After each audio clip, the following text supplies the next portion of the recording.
یہ ہے side issue. اصل ایشو ہے فلسطین کا جو شروع ہونے والا ہے. بھٹی دہکے گی وہاں. ظاہر بات ہے کہ اگر کوئی بہت بڑا اقدام ہو جاتا ہے فلسطینیوں کے خلاف، اور اگر واقعتاً مسجد اقصیٰ اور حکومت الصحرا گرا دیے جاتے ہیں، جو طوفان اٹھے گا عالم عرب میں، یہ حسنی مبارک ہو یا شاہ خالد ہو یا کوئی اور ہو، یہ نہیں روک سکتے اس طوفان کو. نوجوان خون اٹھے گا، غیرت اور جو بھی حمیت ہے. مسلمان ان پڑھ سے ان پڑھ اور بالکل بے دین، وہ بھی مسجد کی حرمت پر کٹ مرنے کو تیار ہو جاتا ہے. مسجد تو بنا دی شب بھر میں ایمان کی حرارت والوں نے، من اپنا پرانا پاپی ہے، برسوں میں نماز ہی بننا سکا. وہ چاہے کانپور کی مسجد تھی مسلمانوں نے جانے دی ہے، چاہے وہ شہید گنج کی مسجد تھی مسلمانوں نے جانے دی ہے، چاہے نماز نہ پڑھتے ہو. لیکن یہ جو حرمت اور یہ جو حمیت اور یہ غیرت ہے، اس سے جو طوفان اٹھے گا یہ ہوگا اس ملحمۃ العظمی، اس کی طرف پیش رفت ہو رہی. کتاب الملاحم سے احادیث کے حوالے سے کہ جن جنگوں کا حوالہ دیا حضور نے، پیشن گوئی کی ہے، اس کا نقطہ آغاز تھا خلیج کی جنگ. صدام حسین نے اسے کہا تھا یہ مدر آف وارز ہے، ام المحارب، یہ ایک جنگ نہیں ہے. اس کا نقشہ بھی حدیث میں موجود تھا، پیشن گوئی موجود تھی، اس وقت بھی ہم نے شائع کی تھی. لیکن اس میں جو جنگ اب ہونے والی وہ الملحمۃ العظمی. ملحمہ کسے کہتے ہیں؟ لحم گوشت کو کہتے ہیں، اور قصائی کی دکان کو عربی میں ملحم کہتے ہیں، جہاں گوشت کے ٹکڑے کیے جاتے ہیں. آج کل مشینوں سے ہوتے ہیں، اب جو ہے وہ ہاتھ سے چھریوں سے نہیں ہوتے، لیکن ٹکڑے ہو رہے ہوتے ہیں، جسموں کے چیتھڑے اڑ رہے ہوتے ہیں. ملحمہ وہ ملحمہ ہے جس کو کہ حضور نے حضرت معاذ بن جبل رضی اللہ تعالیٰ عنہ، اس کی روایت ہے، اس میں سے جو ابو داؤد میں روایت آئی ہے اس میں الملحمۃ العظمی، عظمی مؤنث ہے اعظم کا. آپ کہتے ہیں جنگ عظیم اول، جنگ عظیم دوم. عظیم کا باپ ہو گیا اعظم، سب سے بڑا، اور اس کا مؤنث ہے سب سے بڑی، عظمی. الملحمۃ العظمی، سب سے بڑی لڑائی. میرے نزدیک یہ وار کے معنی میں نہیں ہے، بیٹل کے معنی میں. انگریزی میں یہ دو لفظ علیحدہ ہیں، وار، بیٹل. وار سالوں کو محیط ہوتی ہے، بیٹل کسی ایک خاص جگہ پر جو لڑائی ہوتی ہے اس کو کہتے ہیں. حضور کے اور قریش کے درمیان 6 سالہ وار تھی، جنگ تھی. لیکن بیٹلز، بیٹل آف احد، بیٹل آف بدر، یہ بیٹلز تھی، لڑائیاں تھیں. تو عظیم ترین جنگ شاید اس اعتبار سے نہ ہو جیسے کہ ورلڈ وار 1 اور ورلڈ وار 2، یعنی اس کی وسعت کا اتنا معاملہ نہیں اور طوالت کا نہیں. لیکن جو لڑائی جو ہے بیٹل ہونی ہے، جس کو کہ یہ لوگ، یا چونکہ میں نے کہا تھا شروع میں کہ سرما ہے میری آنکھ کا خاک حجاز و حول قدس. نیو ٹیسٹمنٹ کی آخری کتاب ہے the book of revelation, revelation of Saint John. اس میں آرمگڈون کہا گیا ہے اسے. ہر مجدون، یہ عبرانی لفظ ہے. ہر کہتے ہیں اونچی جگہ کو، سطح مرتفع. مجدون میگیڈو، میگیڈو ایک وادی ہے، مرتفع، وادی مرتفع. یہ ہے واقع لبنان، اسرائیل اور شام کے درمیان جو ٹکڑا، جو ٹرائنگل بنتی ہے، یہ ہے. یہاں پر بڑی جنگ لڑی جائے گی، اور یہ جنگ صلیب ہوگی، جو کہا ہے بش نے، یہ جنگ صلیب. سیکنڈ ملینیم شروع ہوئی تھی تو پہلی صلیبی جنگ ہوئی تھی. 3rd ملینیم شروع ہوا ہے، یہ 2nd صلیبی جنگ ہے، یہ کروسیڈ ہے. اور میں اس مرتبہ امریکہ گیا تھا تو پہلی مرتبہ مجھے وہاں ایک رسالہ ملا ٹرمپٹ نام کا. یہ امریکہ کے جو بہت ایکسٹریمسٹ قسم کے پروٹیسٹنٹس ہیں، یہ ان کا رسالہ ہے. اور ان کے بارے میں اب کہا جا رہا ہے وہ کرسچین زائنسٹ ہیں. آپ شاید پہلی مرتبہ یہ لفظ سن رہے ہوں. زائنسٹ تو ہم سمجھتے ہیں یہودیوں کو، کرسچین زائنسٹ وہ ہیں جو ہیں تو عیسائی پروٹیسٹنٹس ہیں، لیکن اسرائیل کے وہ حمایتی یہودیوں سے بڑھ کر ہیں. یہ میری کسی پہلی تقریر میں شاید بہت سے حضرات کو یاد آ جائے، میں نے کہا تھا 4 سال پہلے ہمارا تنظیم اسلامی کا ایک کنونشن ہوا تھا ہیوسٹن میں، امریکہ کا جنوبی علاقے کا شہر ہے. ایک سیشن اس میں ہم نے رکھا تھا انٹرفیتھ. ایک عیسائی کو بلایا تھا، ایک یہودی بہت بڑا وہاں کا عالم ہے اس کو بلایا تھا. اس یہودی عالم نے ڈاکٹر وشوگراڈ، جو وہاں کی یونیورسٹی میں پروفیسر ایمیریٹس ہے، اس نے کہا تھا کہ یہ اسرائیل کی تو سپورٹ کر رہے ہیں عیسائی، ہم تو نہیں کر رہے۔ جو پریکٹسنگ یہودی ہیں وہ زیادہ اسرائیل کے حق میں نہیں تھے، یہ تو سن 67 کے بعد انہوں نے اسرائیل کو تسلیم کیا ہے۔ وہ تو منتظر تھے کہ ہمارا مسیحا آئے گا تو اس کی قیادت میں جنگ کریں گے، جیسے شیعہ منتظر تھے کہ مہدی موعود آئیں گے تو پھر ہم کچھ کریں گے۔ وہ امام خمینی نے کہا بھائی جب وہ آئیں گے آ جائیں گے، لیکن ہم کچھ راستہ کے لیے۔ زائنسٹ نے آگے بڑھ کر ریاست قائم کر لی، اور جب یروشلم پر بھی پورا قبضہ کر لیا تب جو ہے در حقیقت مذہبی یہودی جو ہے پھر انہوں نے اپنایا ہے، اون کیا ہے، اور نئے سیٹلمنٹس جو بھی بنے ہیں وہاں پر اسرائیل میں، اس میں اکثر و بیشتر مذہبی یہودی آیا، اور بروکلن کے علاقے سے سب سے بڑھ کر آئے ہیں، جو امریکہ میں نیو یارک کا ایک جنوبی علاقہ ہے، بہت بڑا یہودیوں کا بہت بڑا گڑھ ہے۔ نیو یارک کو جیو یارک بھی کہا جاتا ہے، وہ تو اصل میں مرکز جو ہے وہ تو یہودیوں کا ہے۔ اس حوالے سے وہاں پر جو کرسچن زائنسٹ کہلاتے ہیں وہ اسرائیل کے یہودیوں سے بھی بڑھ کر کہیں سپورٹر ہیں۔ بہرحال اس دوسری صلیبی جنگ کا معاملہ جو میں کہہ رہا تھا، ٹرمپٹ نامی رسالہ، اس کا ایک مضمون ہے دی لاسٹ کروسیڈ۔ اب یہ آخری کروسیڈ ہے جو شروع ہونے والا ہے۔ میں تو حیران ہوں کس قدر کھل کے وہ باتیں کرتے ہیں۔ رومن کیتھولکس کو وہ کہتے ہیں کہ یہ شیطان ہے، یہ پوپ شیطان ہے، یہ یورپ کو اس نے جمع کیا ہے کرسچینٹی کی بنیاد پر، اور اس میں زیادہ تر کیتھولکس ہیں۔ آپ کو معلوم ہے برطانیہ بڑی مشکل سے شامل ہوا ان کے ساتھ، اس لیے کہ وہ پروٹیسٹنٹس کا سردار تھا، ابھی پوری طرح نہیں ہے۔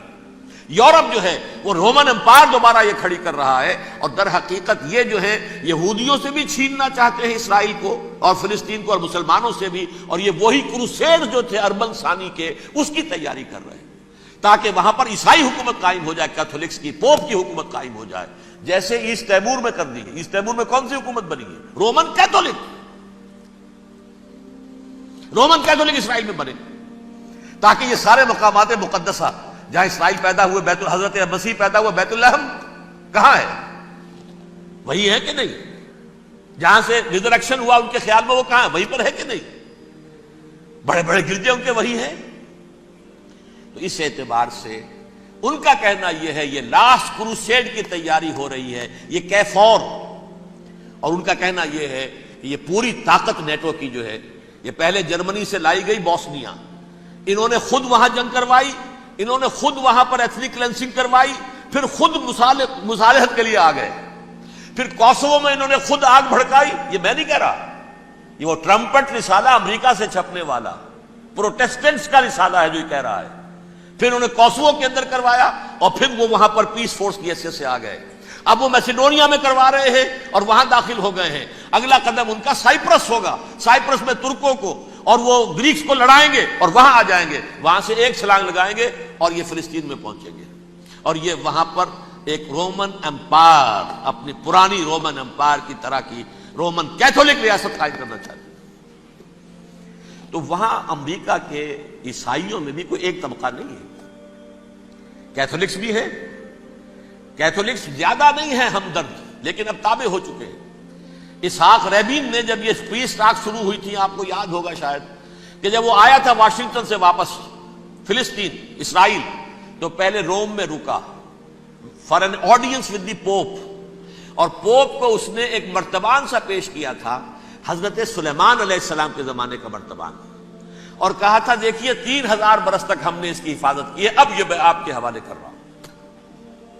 اس کے بعد سے پوپ جو ہے بالکل رام ہو گیا، اور وہ عیسائیوں کے ساتھ اور یہودیوں کے ساتھ ان کا پورا معاہدہ ہو۔ اب پورا عیسائی ورلڈ جو ہے بعثت مجموعی یہودیوں کے شکنجے میں ہے۔ البتہ ان کے اندر بھی جھگڑے ہیں، جو وہاں پر وائٹ کرسچن ملیشیاز ہیں وہ ایکسٹریمسٹ ہیں کیتھولکس، ان کے نزدیک دشمن نمبر 1 یہودی، دشمن نمبر 2 مسلمان، دشمن نمبر 3 جو یورپ میں کالے ہیں، ایفرو امریکن، چاہے وہ عیسائی ہو گئے ہوں، کوئی بھی ہو، یہ 3 دشمن ہیں جن سے انہوں نے کلینز کرنا ہے، صاف کرنا ہے ان کے خیال کے مطابق امریکہ کی سوسائٹی کو، اولاً یہود، پھر مسلمان، اور پھر یہ جو کالے ہیں۔ لیکن دوسری طرف پروٹیسٹنٹس کے اندر ایکسٹریمسٹ وہ ہیں جنہیں کہا جا رہا ہے یہ کرسچین زائنسٹ ہیں، یہ اسرائیل کے، اسرائیل سے بڑھ کر سپورٹرز ہیں۔ بہرحال یہ اب جنگ ہوگی، اس کا نتیجہ کیا نکلے گا یہ تو اللہ ہی جانتا ہے۔ اب میں آخری بات کی طرف آ رہا ہوں۔ آخری نتیجہ تو جو بھی کچھ اپس اینڈ ڈاؤنز آئیں گے، تلک الایام نداولها بین الناس. آخری نتیجہ ڈراپ سین وہ یہ ہوگا کہ اللہ کے دین کا بول بالا ہوگا اور پوری دنیا پر محمد کے لائے ہوئے دین صلی اللہ علیہ وسلم کی حکومت قائم ہوگی. وہ گویا قیامت کی تمہید ہوگی، اس کے بعد بس قیامت آئے گی، کیونکہ مقصد کائنات، تخلیق کائنات پورا ہو جائے گا. پوری مخلوقات کے اندر مقصد تخلیق، کلائمیکس آف کریشن محمد الرسول اللہ صلی اللہ علیہ وسلم.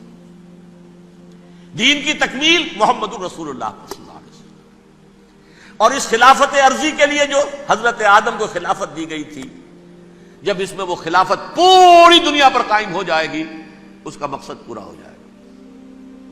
And that will be the beginning of the end. اس کے بعد قیامت ہے. آخری نتیجہ تو یہ نکلنا ہے.